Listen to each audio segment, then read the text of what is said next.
Bismillahirrahmanirrahim. इय्याका नअबुदु व इय्याका नस्तईन. Shah Faisal colony के शहरियों,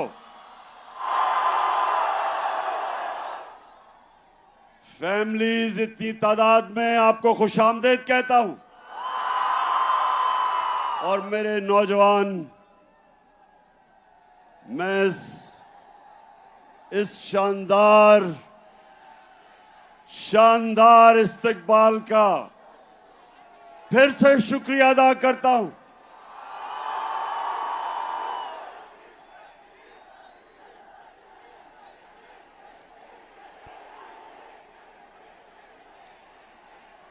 जब मेरी हुकूमत हटाई गई,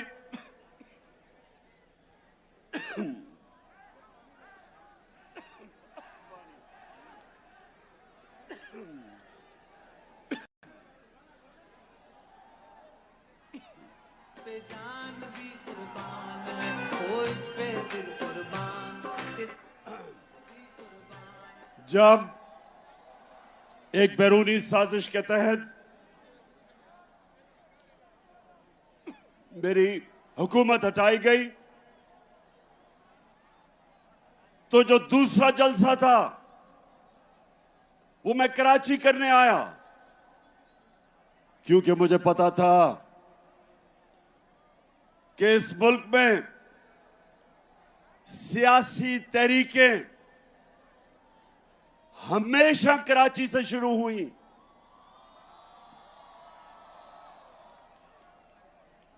कराची के लोग शऊर रखने वाले लोग हैं, सियासत को समझने वाले लोग हैं, और इसलिए मैं आपके पास तब आया।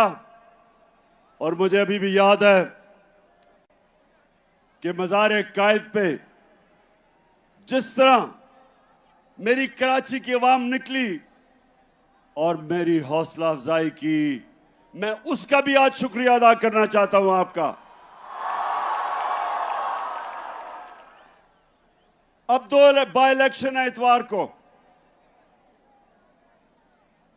2 बाय इलेक्शन हो रहे हैं इतवार को,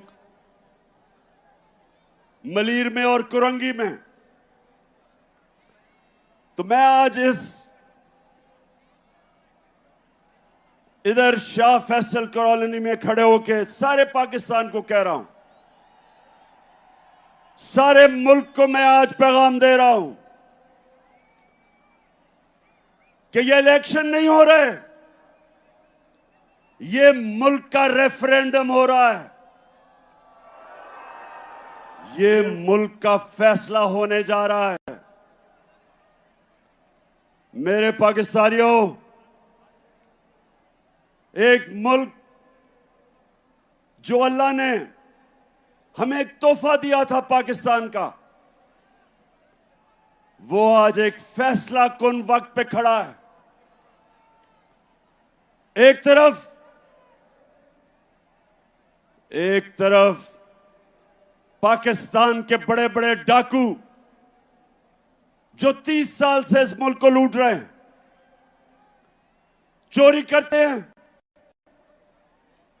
और जब एहतसाब होने लगता है बाहर भाग जाते हैं, फिर डील करते हैं, एनआरओ लेके वापस आ जाते हैं, फिर लूटते हैं, फिर जब एहतसाब होने लगता है फिर बाहर भाग जाते हैं,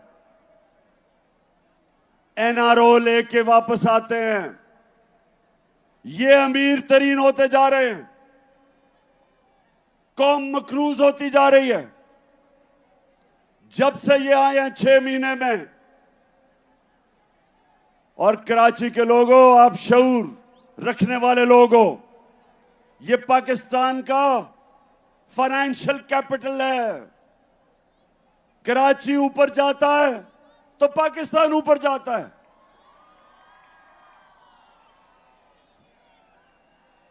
और जब कराची की तबीयत खराब होती है तो मुल्क की तबीयत खराब हो जाती है। ये पाकिस्तान का फाइनेंस का इंजन है। ये आगे लेके चलता है और मुल्क आगे जाता है। तो कराची, आप सब जानते हैं कि जब से ये आए हैं चोर, एक साजिश के तहत, बैरूनी साजिश के तहत, और जब से ये मुल्क के ऊपर मुसल्लत किए गए, महंगाई के सारे रिकॉर्ड टूट गए। 50 साल में मुल्क की सबसे ज्यादा महंगाई। यहां फैमिलीज बैठी हैं, जब बिजली के बिल आते हैं तो आप सब जानते हैं कि कभी इस मुल्क के अंदर इतनी महंगी बिजली, और खास तौर पे जो तनख्वाहदार तबका है, बिजली, अभी गैस बढ़ने वाली है, लोड शेडिंग, पेट्रोल और डीजल 150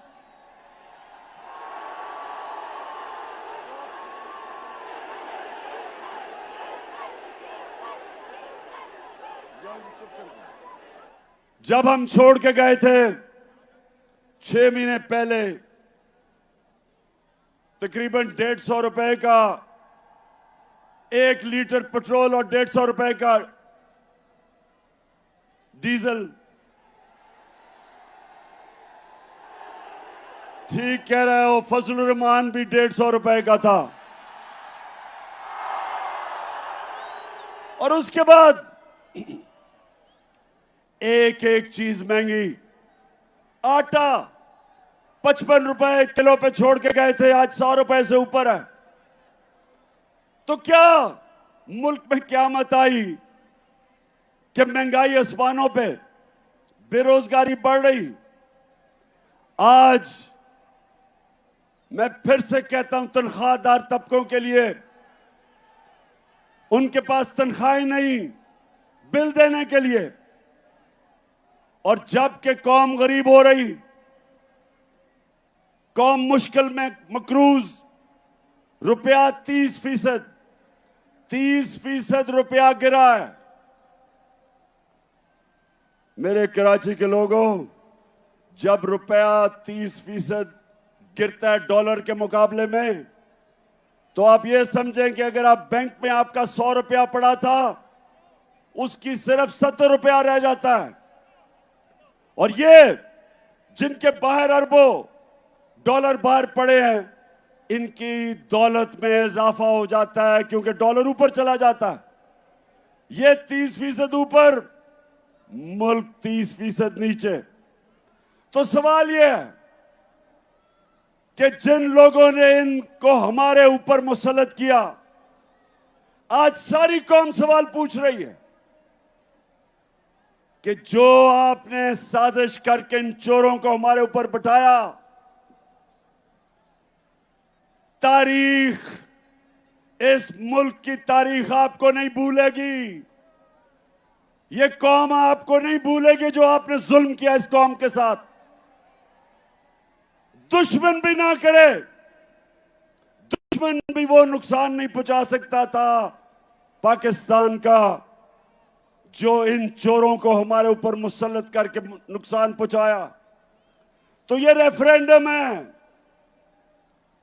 परसों जो इलेक्शन है, 8 जगह मैं इलेक्शन इसलिए लड़ा हूं कि मैं अपनी कौम को बताना चाहता हूं कि हमने फैसला करना है।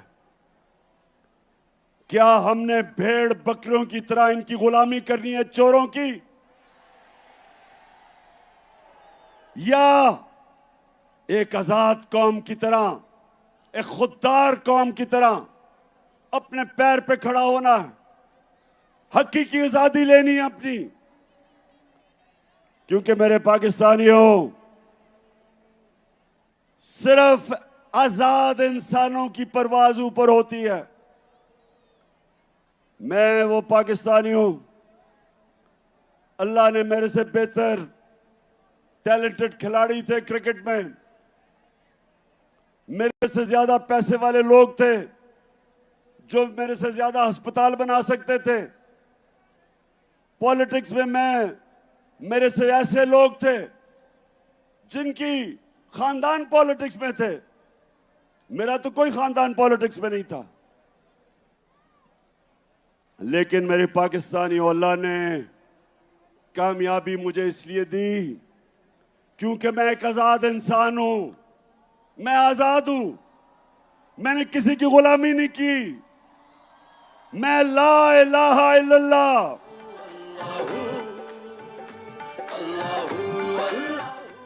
ला इलाहा इल्लल्लाह, नहीं है कोई खुदा अल्लाह के सिवा। ये इंसान को आजाद करता है। और मेरे पाकिस्तानियों, खास तौर पे मैं अपने नौजवानों को यह बताना चाहता हूं कि सिर्फ आजाद ज़हन, आजाद इंसान, आजाद मुल्क, सिर्फ उनकी परवाज ऊपर होती है। गुलाम तो अच्छी गुलामी कर सकते हैं, गुलाम तो वो बन सकते हैं जो इस वक्त मुल्क का क्राइम मिनिस्टर है, जिसको चेरी ब्लॉसम कहता हूं। अच्छा, जरा ये देख लें, कभी किसी मुल्क का प्राइम मिनिस्टर ऐसी बातें करता, जरा ये देखें। पहले मैं सऊदी अरब से होके आया हूं, मैं यूएई के होके, अभी मैं तुर्की होके आया हूं, और मैंने उन भाइयों को कहा कि आप हमारे बड़े अजीम भाई हैं, हमेशा आपने हमारी मदद की। और मैंने यही कहा, जब मैं आया हूं तो आप समझेंगे शायद ये मांगने, आया है। मैं मांगने नहीं आया, लेकिन मजबूरी है। जिस तरह माजी में 75 साल में आपने हमारा हाथ बटाया है, कुछ अर्सा आप हाथ बटा। मैंने कहा मैं वादा करता हूं कि इंशाअल्लाह हम पूरी कौम, हम मिलकर दिन रात मेहनत करेंगे, पसीना कराएंगे, अपने पांव पे खड़े होंगे। अच्छा सुनो, अब सुनो पाकिस्तानियों, ये जरा बड़ी गौर से मेरी बात सुनो। जब आपका प्राइम मिनिस्टर भिखारियों की तरह दूसरों से पैसे मांगता है,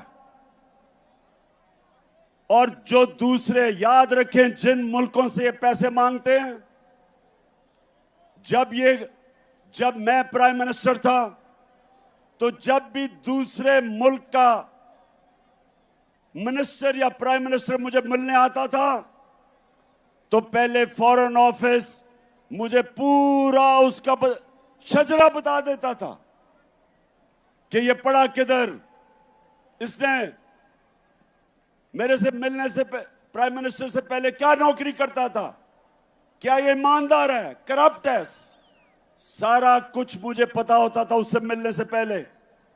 तो जब ये शहबाज शरीफ, जब ये दुनिया में पैसे मांगने जाता है तो याद रखें, उनको सब पता होता है कि इसके और इसके भाई के अरबों डॉलर मुल्क से बाहर पड़े हैं, चोरी का पैसा, सबको पता होता है।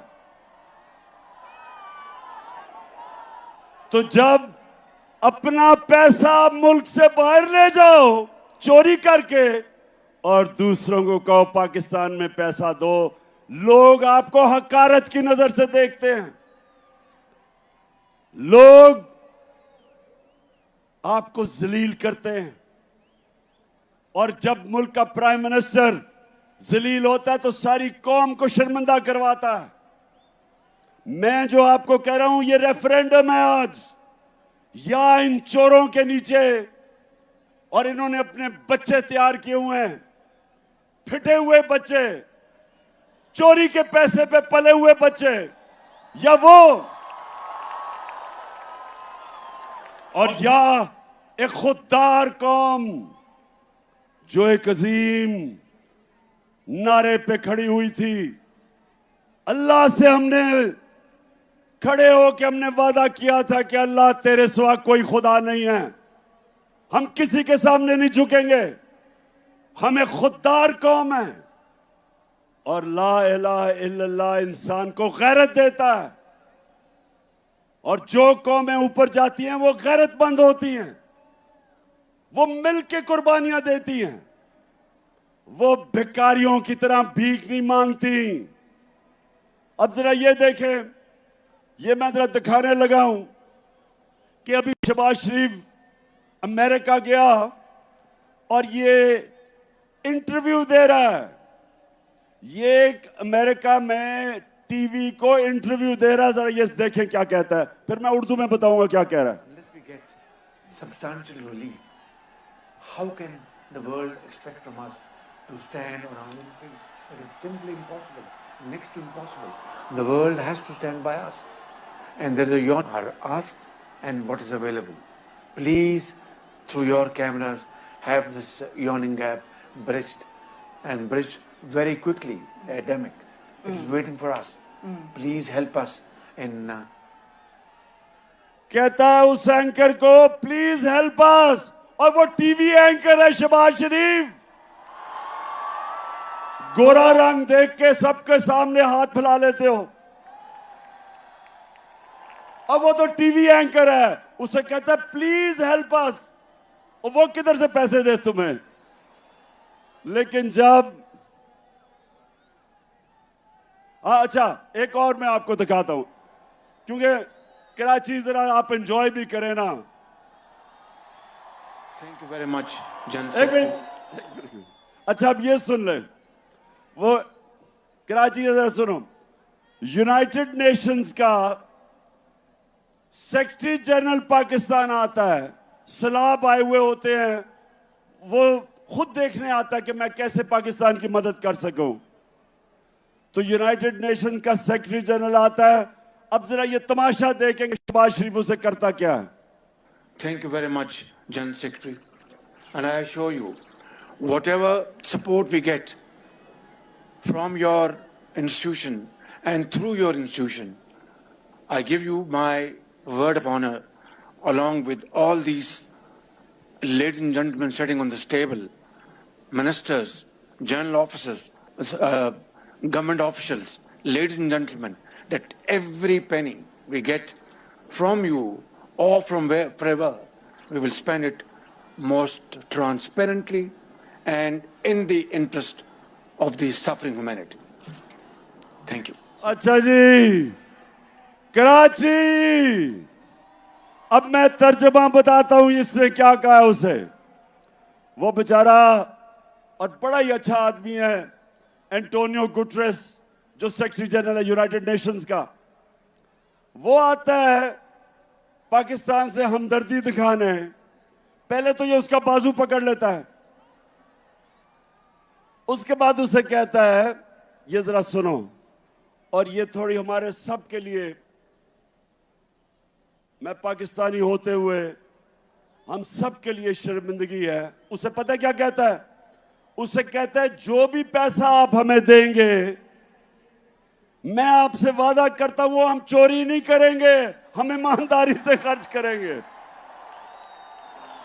सितम के कोहे गरा रूई की तरह उड़ जाएंगे हम महकूमों के पांव तले। अच्छा अभी, अच्छा जरा एक मिनट, उसके बाद वो नवाज का भी, अच्छा जरा नहीं नवाज वाले, अच्छा ये जरा एक और आप देखें। हमारा प्राइम मिनिस्टर ये शहबाज शरीफ जाता है वो सदर पुतिन से मिलने, रूस वाले से। जरा आप ये जरा देखें कि उसके सामने ये जब मिलने जाता है तो क्या होता है। Some news from overseas. The Prime Minister of Pakistan met with Vladimir Putin, and it looked like he was really struggling with his translation headphones. Take a look at this.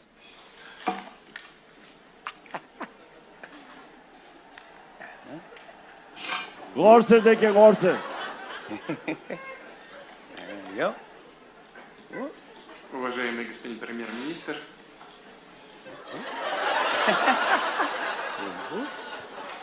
Hold on. Yeah. somebody help me? Yeah, there you go. There you go. There we go. Уважаемый господин премьер-министр, идет перевод, все нормально?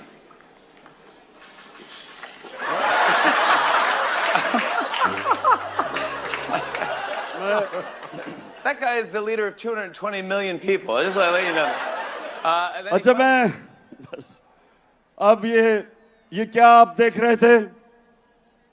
अब आपको मतलब समझ आ गया कि कांपे टांगती कैसे हैं। Putin के सामने ऐसे बैठा है जैसे हेडमास्टर के सामने बेचारा स्कूल का बच्चा बैठा हुआ है। और ये होता है पाकिस्तानियों, जब एक बैरून मुल्क के साजिश के तहत एक आदमी को, जिसको सजा होनी थी, इसको और इसके बेटे को FIA केस के अंदर 16 अरब रुपए की जो चोरी पकड़ी गई थी, इसको सजा होनी थी, बजाय सजा होने के बचाया गया इसे और इसको ऊपर बैठा दिया।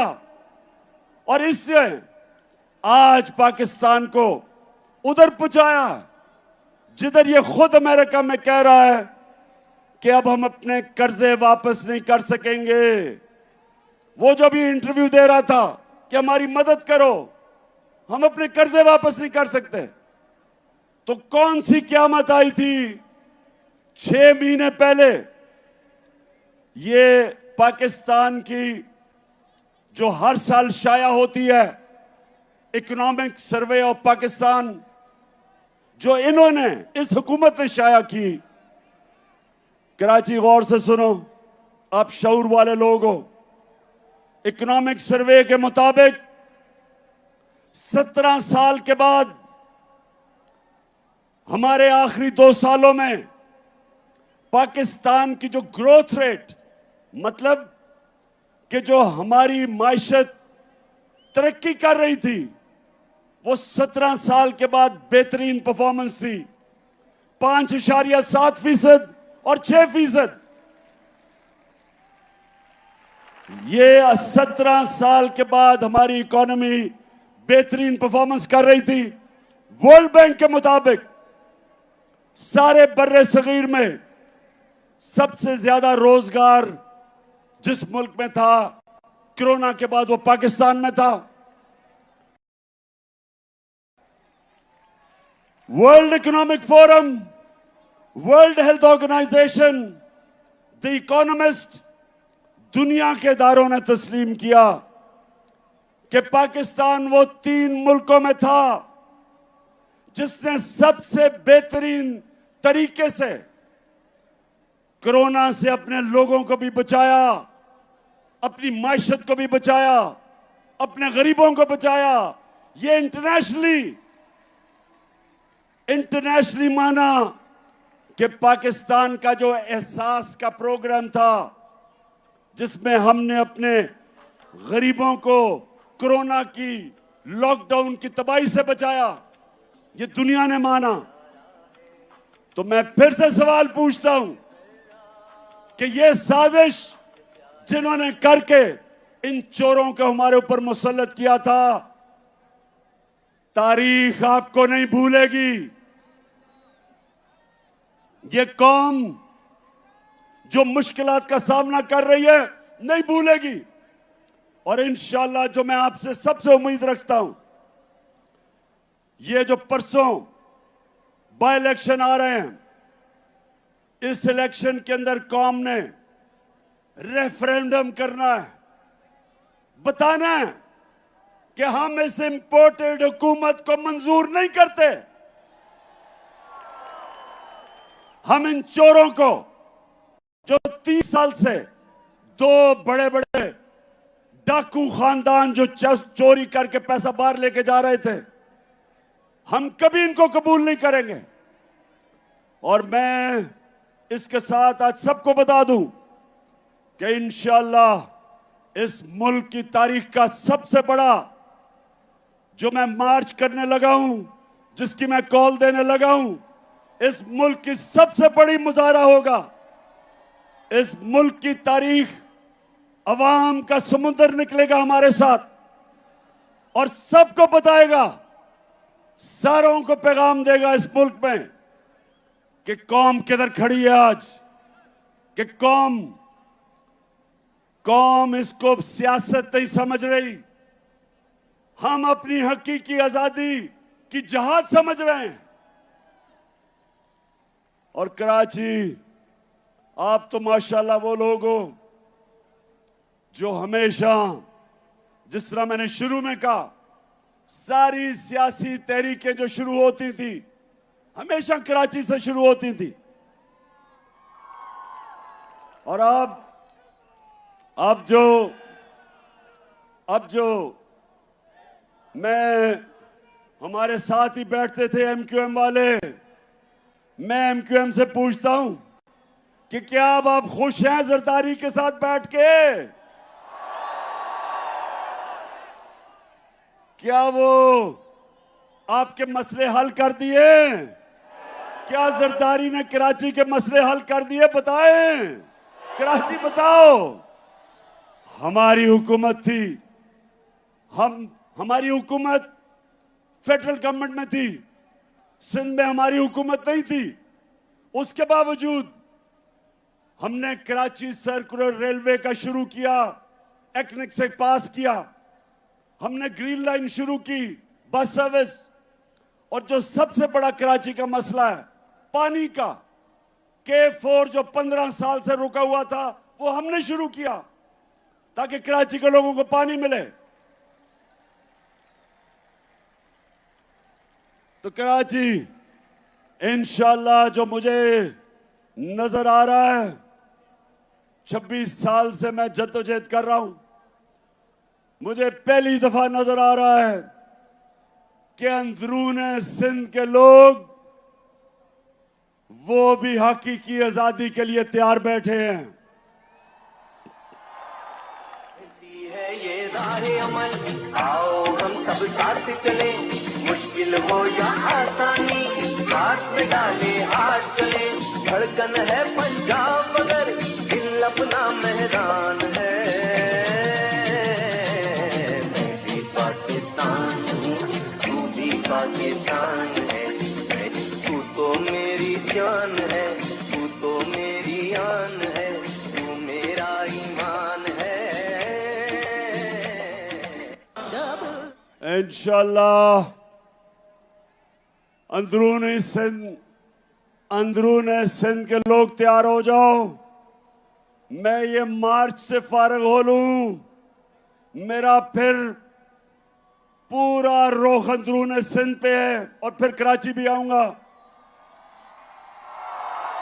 और मेरा ये अज़म है कि ये जो जरदारी माफिया जिसने अंदरूने सिंध के लोगों को गुलाम बनाया हुआ है, मेरे सिंधी भाइयों तैयार हो जाओ।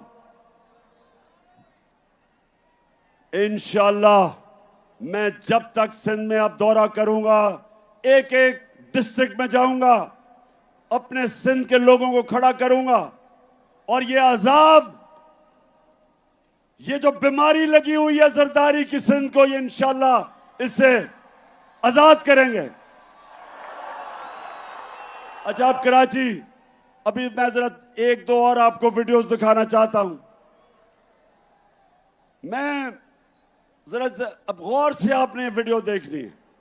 मैं इसलिए बार बार दिखाता हूं हर जलसे में क्योंकि अभी मरियम कहती कि ओहो मैं तो बेकसूर थी और मैं बाइज्जत बरी हो गई हूं। उधर इसहाक डार कहता है मैं बाइज्जत बरी हो गया हूं। अब नवाज शरीफ बाइज्जत बरी हो जाएगा और इस NRO 2 में जरदारी भी बाइज्जत बरी हो जाएगा। सिर्फ बेचारे छोटे छोटे चोर पकड़े जाएंगे पाकिस्तान में। सिर्फ वो साइकिल चोर, स्कूटर चोर, मोटरसाइकिल चोर बेचारे, उनके अलावा कोई बड़ा डाकू इस निजाम के अंदर नहीं पकड़ा जाएगा। तो जब मरियम कहती है, अब आपने गौर से देखना, ये मरियम कहती है जी मेरे से तो बड़ा जुल्म हुआ, मैं तो बेकसूर हूं। देखे ना ये इमरान खान कितना जालिम आदमी है। मरियम बीबी, सारी कौम से झूठ ना बोले। आपके जब हमने पूछा आपसे आज से 10 साल पहले कि 4 बड़े बड़े महलात लंदन के सबसे महंगे इलाके में, मेफेयर जो है सबसे महंगा इलाका है लंदन का, उधर 4 बड़े बड़े महलात इन्होंने खरीदे हुए थे। तो जब मैंने उससे पूछा कि बताओ कि ये महलात किधर से आए, कौन से पैसे से आए, तो मरियम क्या कहती है ये जरा देखें। 10 साल पहले इस तरह मुझे लगा कि आप लोगों को बेवकूफ नहीं बना सकते। मेरी सेंट्रल लंदन में प्रॉपर्टीज तो दूर की बात है, मेरी पाकिस्तान में भी कोई प्रॉपर्टी नहीं है। मैं अपने वालिद के साथ है और मुझे समझ नहीं आई कि मेरी और मेरी वालदा की और बहन भाइयों की प्रॉपर्टीज ये कहाँ से निकाल के ले आए हैं। मेरे नाम पाकिस्तान में कोई प्रॉपर्टी नहीं है, ये तो इंग्लैंड की बात है। सुन लिया। अब ये कब था? ये था 2014 में। बेचारी मरियम को नहीं पता था कि अल्लाह अल हक है और वो सच सामने ले आता है। 2 साल के बाद एक इंटरनेशनल इंकशाफ हुआ, पैनामा पेपर्स। पैनामा में जो इन्होंने ऑफशोर कंपनीज लेके बड़े बड़े दुनिया के वजीरों ने, प्राइम मिनिस्टर ने छुपाए हुए थे अपने असासे, उसे नहीं पता था कि वो इंकशाफ हो जाएगा और वो एकदम इनका नाम आ जाएगा कि जी मरियम के नाम पे वो 4 बड़े बड़े महलात हैं। तो पहले कहती कि लंदन तो छोड़ो, पाकिस्तान में भी कोई प्रॉपर्टी नहीं है। अब जब इंकशाफ होता है तो मरियम का भाई हुसैन शरीफ क्या कहता है, सुने। मैं इस बात को तस्लीम करता हूँ कि अल्हम्दुलिल्लाह पाक लेन के ऊपर जो अपार्टमेंट्स हैं वो अल्हम्दुलिल्लाह हमारे हैं। मैं इस बात को तस्लीम करता हूँ कि उनको ऑफशोर कंपनीज नेस्कॉल लिमिटेड और नीलसन लिमिटेड जो है उनको ओन करती हैं। और मैं आपको ये भी अर्ज करता हूँ उनको होल्ड कर रही है इस वक्त मरियम नवाज शरीफ, मेरी हमशीरा जो है। ठीक है जी, ठीक है। सुन लिया सबने। कहती कोई प्रॉपर्टी नहीं है। भाई जब पकड़े गए तो उन्होंने कहा जनाब ये तो मेरी बहन मालिक है इन 4 बड़े बड़े फ्लैट्स की। तो जब ये पता चला कराची, फिर क्या हुआ? अब मरियम ने देखा कि अगर मरियम के पास तो पैसा ही नहीं था लेने के लिए, तो वो क्या कहती? अब वो अगर बाप का नाम लेती तो बाप के पास तो खुद उसने पैसा नहीं दिखाया, इसका मतलब चोरी का पैसा था। तो मरियम को बड़ा एक जबरदस्त आइडिया आया। उसने कहा हमारा दादा बहुत पैसे वाले था, अरबोपति था हमारा दादा। अब दादे से कौन पूछेगा, वो तो दूसरी दुनिया में जा चुका था। तो ये सुने जरा मरियम क्या कहती है। हसन हुसैन के पास आज जो भी है वो एक अरबपति दादा के पोते हैं। उस अरबपति दादा के पोते हैं जो 1960s और 70s में पाकिस्तान का अमीर तरीन इंसान था।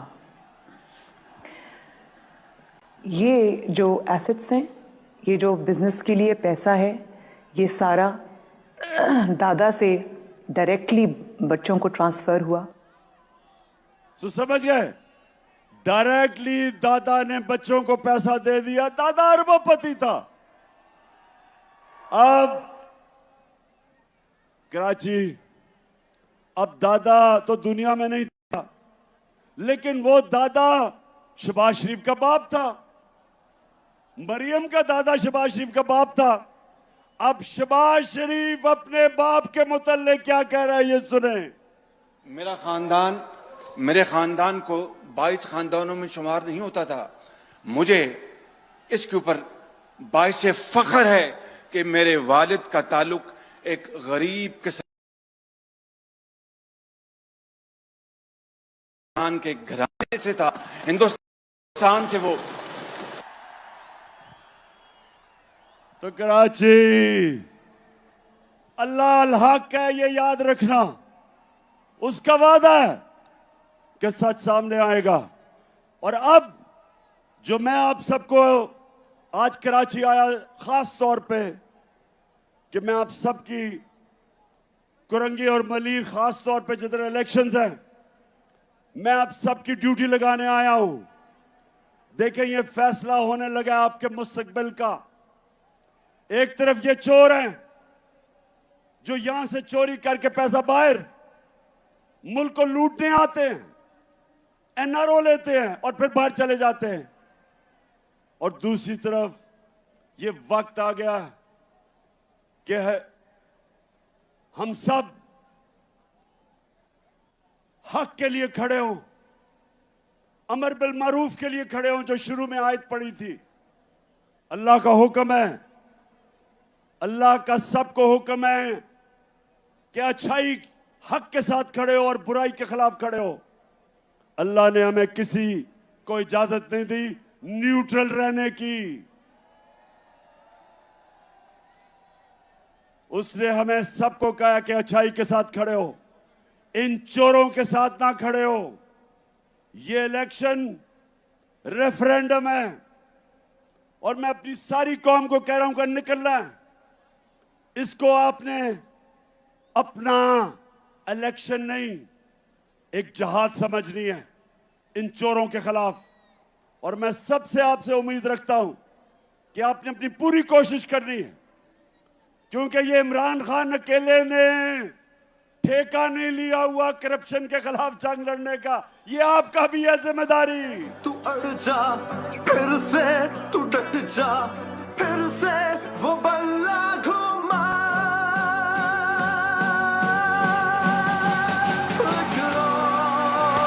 कदम बढ़ा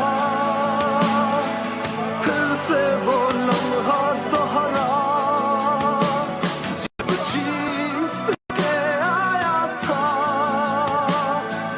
फिर से वतन को जिता।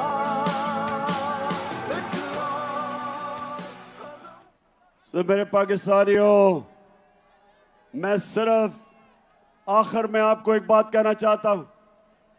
अल्लाह ने हमें अपनी सबसे अजीम मखलूक बनाया, अशरफुल मखलूकात। फरिश्तों को हुक्म दिया कि इंसान के सामने झुको, और जब शैतान ने कहा कि मैं आग का बना हुआ हूं, ये तो मिट्टी का बना हुआ है, मैं नहीं झुकता, तो अल्लाह ने कहा कि तुम्हें भी नहीं पता कि इंसान में मैंने क्या सलाहियतें दी हैं, क्या पावर दी है। मेरे पाकिस्तानियों, अपनी सलाहियतें पहचानो, अपनी ताकत पहचानो। आपका मुस्तकबिल इन चोरों के नीचे नहीं है। आपका मुस्तकबिल इन चोरों के नीचे सिर्फ उसके सामने जिल्लत है। आपका जो अजीम मकसद, अजीम नारे पे पाकिस्तान बना था, अजीम लीडर था कायदे आजम मोहम्मद अली जिन्ना, अजीम नजरियाती लीडर इलामा इकबाल थे। हमारा वो मुल्क होना था जो आज सारी मुसलमान दुनिया के सामने हमने एक मिसाल बननी थी। हम कभी भी नहीं बन सकते अगर ये चोर हमारे ऊपर बैठे रहें, जो अपने आप को भी जलील करते हैं, जिनमें गैरत नहीं है और सारी कौम को शर्मिंदा करवाते हैं। इसलिए मैं 6 महीने सारे मुल्क में फिर रहा हूं अपनी कौम को तैयार करने के लिए कि ये बाय इलेक्शन तो परसों है।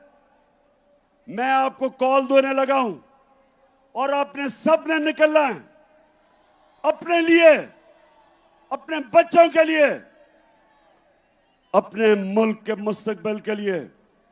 ये एक अजीम मुल्क है, सब कुछ दिया अल्लाह ने।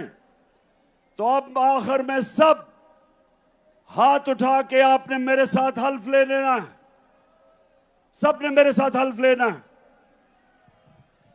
मैं यहां से पढ़ूंगा, आपने बाबा से बुलंद रिपीट करना है। टीवी पे जो लोग हमें देख रहे हैं वो भी हमारे साथ शरीक हो जाएं। बिस्मिल्लाहिर्रहमानिर्रहीम। हम हल्फ उठाते हैं कि हम पाकिस्तान के आइन की हमेशा पासदारी करेंगे। हम पाकिस्तान की खुद मुख्तारी का तहफ़्फ़ुज़ करेंगे। कि हम कभी भी अल्लाह के सिवा किसी के सामने नहीं झुकेंगे और हम पाकिस्तान की हकीकी आजादी के इस जिहाद में आखिर तक इमरान खान के शाना बशाना जदोजहद करेंगे और हर किस्म की कुर्बानी के लिए तैयार रहेंगे। अल्लाह हम सबका हामी और नासिर हो। आमीन। कराची, आपका दिल से शुक्रिया अदा करता हूं। बहुत बहुत शुक्रिया। पाकिस्तान जिंदाबाद।